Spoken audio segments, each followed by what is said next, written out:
Hello and welcome to Access Chat. We are delighted to welcome Judy Heumann to Access Chat today. Judy has been working in the field for a very long time. I don't want to sound like I am leading a question about your age there, Judy. It didn't that came out Not all indeed. wrong. Let's rewind. Judy, you're a legend in the field. Bumped into you at a couple of events before. Your reputation absolutely precedes you. Um, and most recently, I've read your report for the Ford Foundation. So I think it was that report that prompted us to go, God, you know what? We've still not had Judy on the show. So welcome. It's a real honor to have you here with us on Access Chat. Thank you for Thank you joining us. very Can you much. tell us a little bit about your journey into the accessibility world? Well, I guess, I'm going to be, it's hard for me to say this too. I'm going to be 72 in December of Wow. 2019. So I was talking to a friend of mine the other day, kind of reminiscing that uh, when myself and many others started getting more active, we were like in our 20s. And so, we were considered the anarchists of what was going on at that time. Now, many decades later, we're no longer the youngest ones in the room, but they're great young people in the room who are really, in the United States, they're called the ADA generation. So I had polio in 1949. I'm a post-polio quadriplegic, and meaning I don't walk. Used to use crutches and braces, but never walked independently. I use a motorized wheelchair. And accessibility for me in in a very broad use of the term accessibility is something that's always been an issue. And so I would say that over the course of my life, some of the major changes regarding the built environment really is that we now have laws in the United States at the national level and state level, which require both physical accessibility and growing access into the IT world.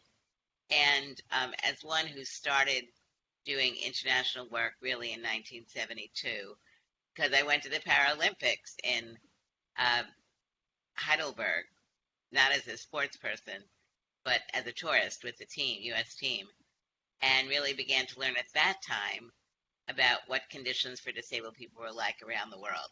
My parents were Jewish. My parents came from Germany, and we lost a number of family members in the Holocaust. So um, I've always had an interest in international issues because my family, was mainly not from the United States. Some people didn't speak English, others spoke English well. But the kinds of discrimination that I have faced over the course of my life, in part based on the fact that we didn't have laws in the United States, like most countries at that time did not have laws that made it illegal to discriminate against one who had a disability, meaning that access to education could be limited, which was in Brooklyn when I grew up. The principal wouldn't allow me to go to the school that my brothers went to. Didn't get to go to school till I was like 9 in a regular school, but in segregated classes. And learned to become an advocate as I was growing up based on the advocacy that my parents had to do in order to uh, help me gain access to basic things like education. So, for me, it's kind of been incremental. And one thing I've recognized and always really adhered to is the fact that, well, I face discrimination, so do millions of other disabled people. And ultimately, what we need to be ensuring is that all of us with disabilities and families and allies um, feel that we have the right to speak up and speak out and to demand what others are getting in their communities, and to also be able to work with others in the communities to demand broader changes that impact society overall. That's a little bit of a beginning of a nutshell. Judy, I have known about your work and met you many times and been on stage with you too, an amazing speaker. And I always am a little starstruck around you because you've been an amazing leader. As a matter of fact, I was blessed to have you on my show, Human Potential at Work, and I reminded you where I first met you, which you would never have remembered. But when I first got into the field, I went to an event I remember so well on September 10th in DC at the Reagan World Trade Center in DC, which is a block from the White House. And I remember hearing you speak and getting to meet you and just being giddy about meeting you because you've done so much for the United States. Well, it's just true. Sorry to brag about you, and for the world. But then, of course, I remember thinking I'm in the best place in the world. And then, of course, the next day was September 11th, 2001, which the United States will never forget 9/11. So that helped me remember the day before I met Judy Heumann. But you were the Honorable Judy Heumann, which is a very important title in the United States. And someday I want to be the Honorable Debra, but right now I'm just Debra. Let me just say one quick thing on. So the term honorable is because I had an appointment in the U.S. government under the Clinton administration, and the title honorable comes if you have a position that's been confirmed by the U.S. Senate. So That's why I have that title. So it's a big deal. I like to say, as somebody that as we left the British Empire, there's sirs and knights and all that stuff. That's our nod to the UK. But Judy has a very, very, very impressive background. She has led the World Bank on these issues. She has worked with the Ford Foundation. She's worked with the Clinton administration, the Obama administration. Is that right? I mean, Yes. So tell us. So I'll stop gushing. Sorry, but Judy, just give us a little rundown of your impressive background, and I'll stop gushing about you. But I mean, really, we are so honored to have you on the program. So I've been really fortunate, and I mean that most sincerely, that I guess in some places been at the right place at the right time, or so my career really has included working in what we call the nonprofit world for about 20 years, and then positions in U.S. government and the World Bank and state government and the U.S. Department of State.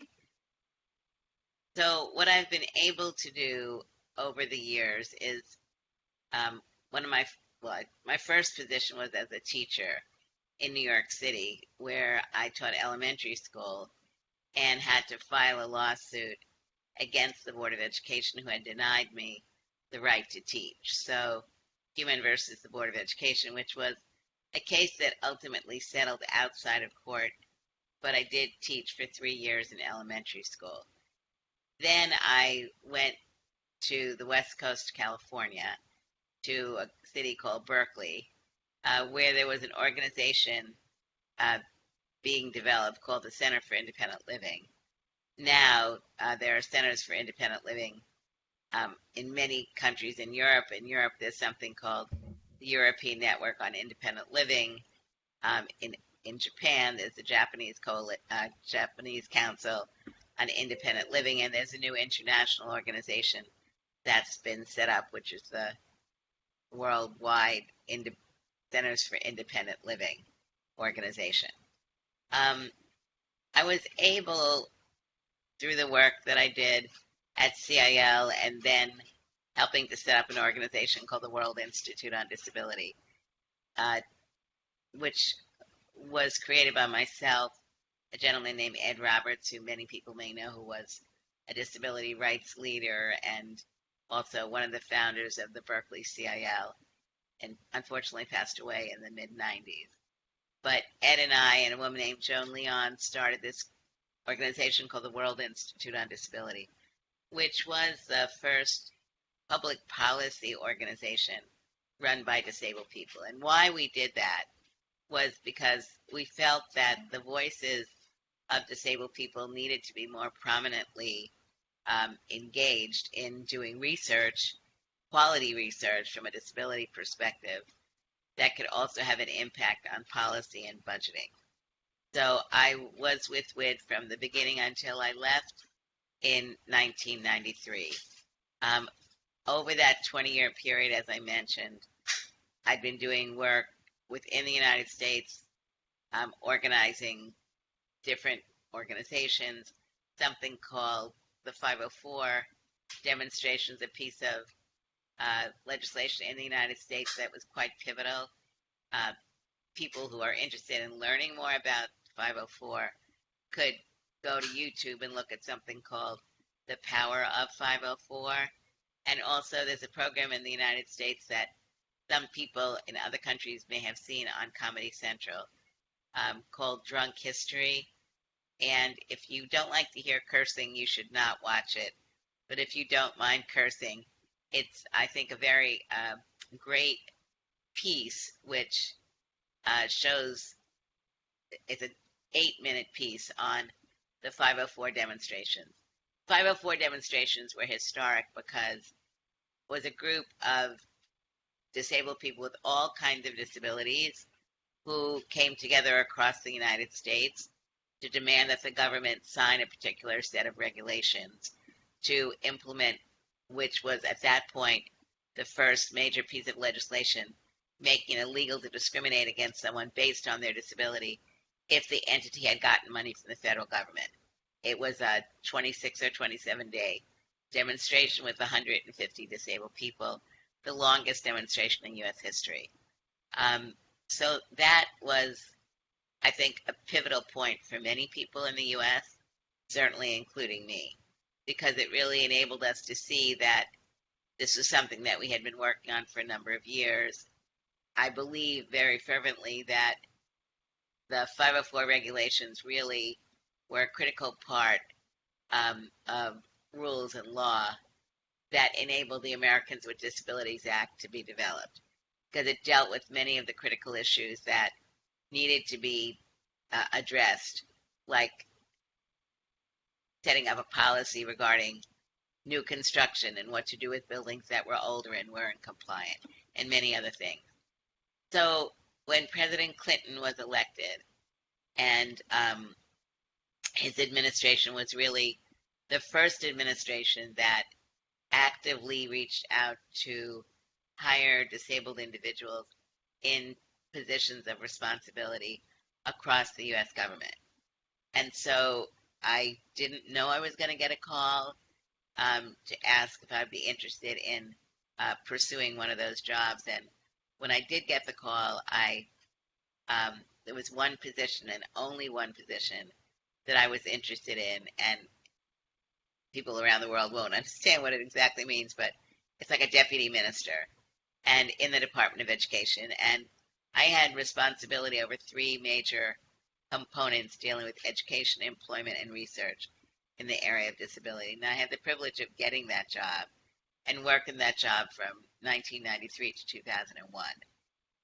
What was important for me in that job was that my years of work at the local level in Berkeley, California, prior to that in Brooklyn, New York, then being able to do both domestic and international work, really enabled me to have a breadth of knowledge that I wouldn't have had if I had just gone into government without any of this other experience. So I frequently will speak to younger people and say, I really believe government is essential. We need to have strong, fervent people working in government, but I also feel it's important that we have experience that we're bringing into government, because once you're in government, regardless of the government, your role changes. And so you can't do the same kind of advocacy that you can do not being in government, but knowing about the role of advocacy. And for me,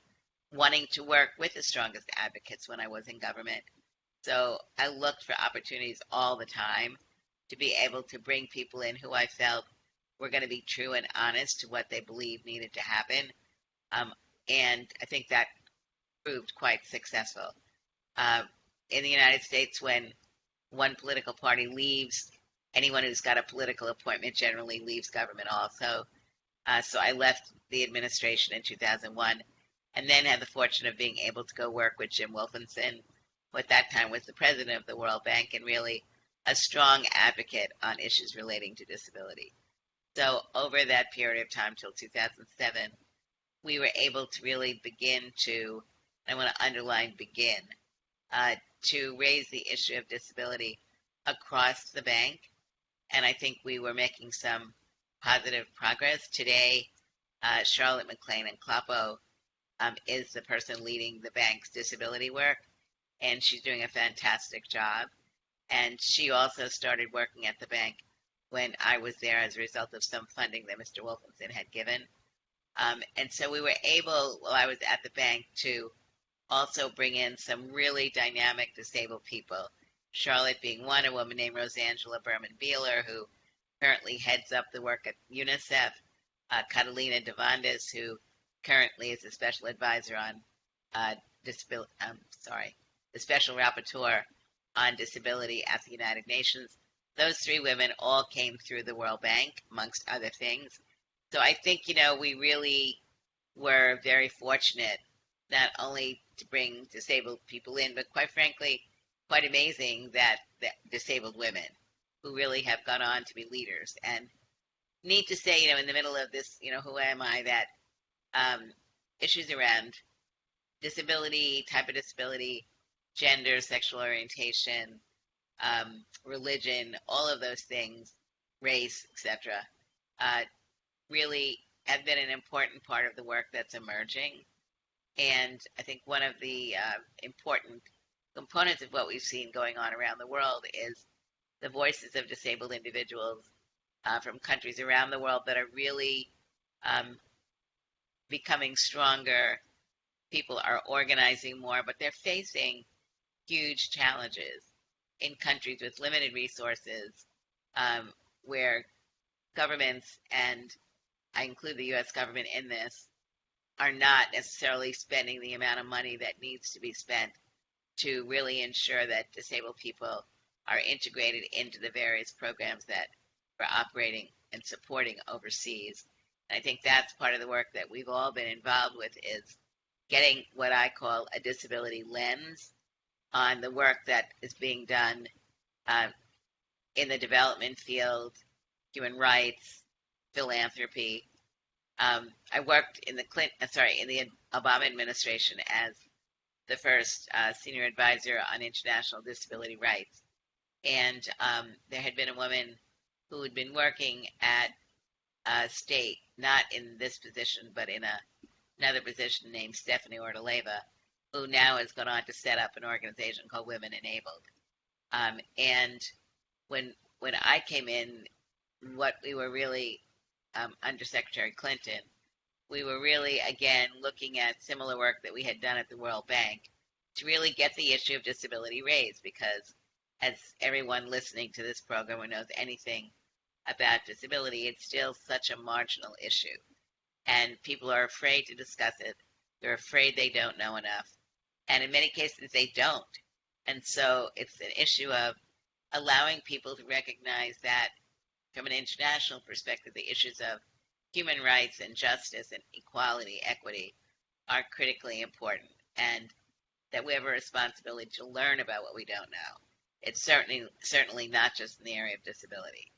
And when I left the Obama administration and offered to do some work by the president of the Ford Foundation, Darren Walker, it's been a privilege, to work with him. And let me just say that I think one of the next really important things that are happening is that through the leadership of Darren and the Ford Foundation, they have now begun to work with other foundations in the United States to become more inclusive of disability. Now, this is not going to happen overnight, but there's a President's Council which has been set up, which right now has 15 foundations involved, being led by the Robert Wood Johnson Foundation and the Ford Foundation. So I think, we're opening doors. It's pretty tragic, I feel, in the year 2019, that we are in a place where other groups were 20, 30 years ago. And I think, that's a really critical issue, that we can't continue to be on the sidelines and wait for things to slowly happen.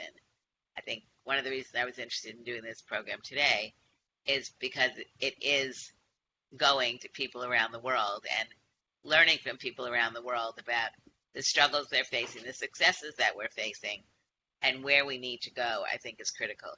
And, finally, the report that I was able to do for the Ford Foundation, Changing the Face of Disability in Media, was very important because media is, as everyone knows, consuming such a huge part of how people get information. And the continued absence of disability is one which really hampers our ability from the most local level to the global level to really be able to allow people to understand the critical importance of including those of us who have disabilities, and to be able to be creating a society, those who will acquire disabilities through violence and war and natural causes, to be able to make the contributions that for so long people felt we couldn't make. I think people now really do recognize that even though they're not necessarily doing what needs to be done, they recognize that what people thought in the past is not true, and that we are, as disabled individuals, all kinds of disabilities, able to make contributions that can help improve our communities, including the economic development of our world. Oh, well said. Absolutely. You've listed a bunch of people during that last few minutes that we not only admire, but we've also had on as guests on AXSchat. So we're familiar with some of the people like Charlotte McLean Nlapo from the World Bank. She came on a couple of years ago, and actually she was in Brazil when I first Right. came across you at the IPC summit.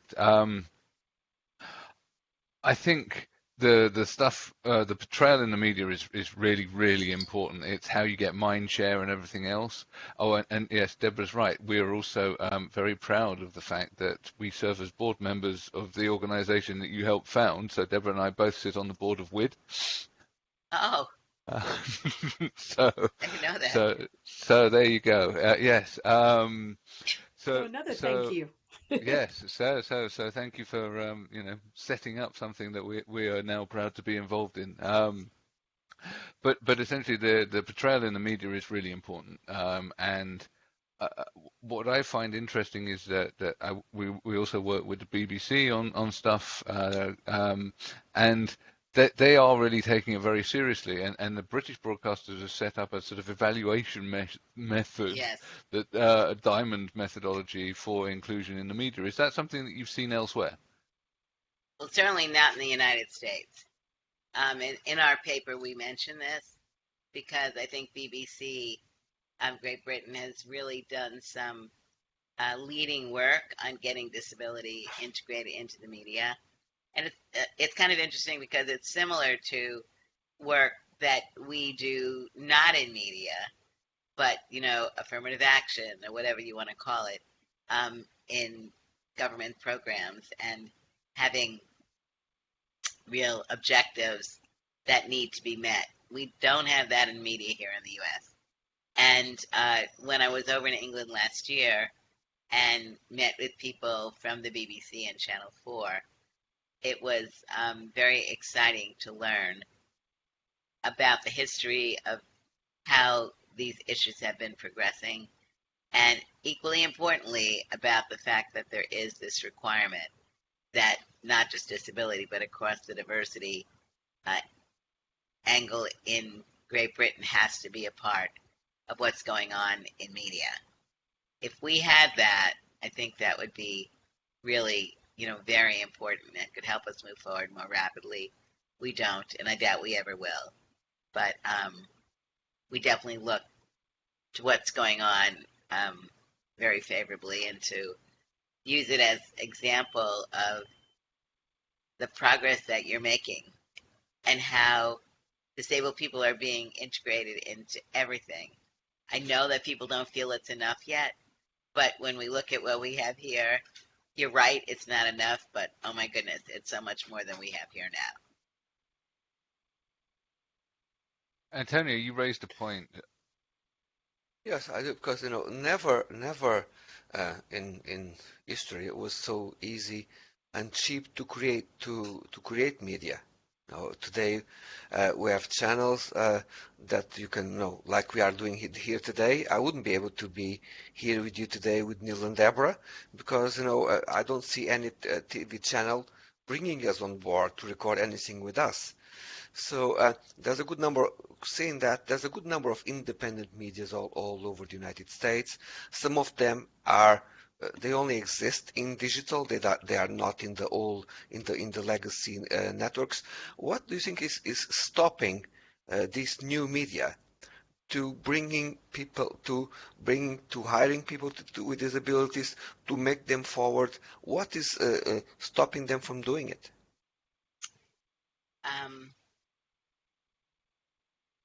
I would say there's really nothing stopping them, but it's not yet happening. Why it's not yet happening, I can't specifically say, but I presume they're either not meeting people who can become a part of what's going on, or they're rejecting people that want to participate. And I think that's really an ongoing issue of, and also ensuring that we have people who are qualified to do these jobs. But I think, every field is always looking at how to grow the competence and knowledge of people moving into the field. But I think from what you can see here in the U.S., there still are barriers of people being able to get jobs in these industries. What do you see is going on in Great Britain? Similar. I think that like in the traditional media, you've definitely got the clear targets, not just in front of camera but behind camera as well. So organizations like BBC, Channel 4, they are proactively including people in their training and recruitment programs, going out and actually developing specialist recruitment programs to include people with disabilities. I think that where we have the non-traditional media, people are blogging, people are posting, but it's that sustainability. And when I'm not talking about the environmentally. Yeah, the financing, the effort that it takes to maintain it. And Antonio, I know you've got a point you want to make. So no, and please. I think that there are organizations like the Business Disability Forum and My Purple Space who try to talk about these topics outside the normal networks. Okay, this is not just a group of people with disabilities talking with people with disabilities for people with disabilities. And in UK, I see that conversation happening. And in other Antonio, what were the names of the organizations? Business Disability Forum and My Purple Space. In fact, myself, Debra, and Neil, when we started this on Twitter, we started to realize many organizations are talking within themselves, and sometimes are talking within their own spaces. Okay. Exactly. So people who in wheelchairs, they talk with their own group. They don't talk with other groups. And it goes on. And then when they organize an event, a summit or a discussion, is between them. Nobody else is in there. So and I think that's an issue. We need to talk about these topics where we talk about technology, where we talk about social issues. That's where the conversation needs to happen. And I think here it's slowly happening, and I know it's happening where you are also, but how to make it happen more rapidly. I think, this week, the Obamas have a deal with Netflix.